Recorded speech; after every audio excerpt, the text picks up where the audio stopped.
દિવ્યાંગ ઉમેદવારો માટે નવી ભરતીની જાહેરાત કરવામાં આવી।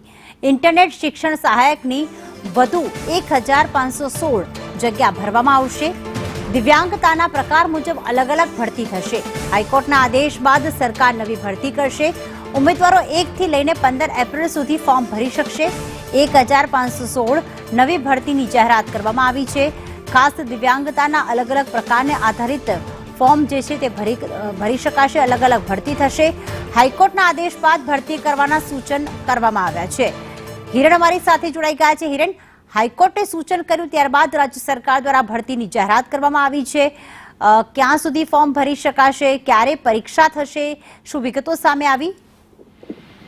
રાજ્યમાં સરકારી નોકરી મેળવનારા જે ઉમેદવારો છે એમાં દિવ્યાંગ ઉમેદવારો પણ સરકારી નોકરી મેળવી શકે તે હેતુથી એક અરજી ગુજરાત હાઈકોર્ટમાં થઈ હતી અને હાઈકોર્ટમાંથી નવેમ્બર 2024માં જે જજમેન્ટ આવ્યું હતું એમાં સરકારે કહ્યું હતું કે અમે લગભગ 15,000 જેટલી અલગ અલગ સરકારી જગ્યાઓ પર દિવ્યાંગોની ભરતી કરીશું। એ પ્રક્રિયાના ભાગરૂપે માધ્યમિક અને ઉચ્ચતર માધ્યમિક શાળાઓમાં 1516 શિક્ષણ સહાયકોની જે જગ્યાઓ છે એના પરની ભરતી જાહેર કરવામાં આવી છે।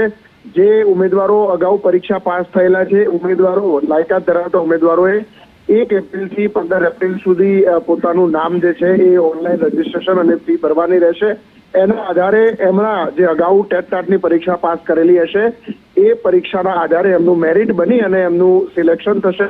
મહત્વનું છે કે 1516 જગ્યા માટે જે ઉમેદવારો છે તમામ ઉમેદવારો માત્ર ને માત્ર દિવ્યાંગ ઉમેદવારો જ હોવા જોઈએ।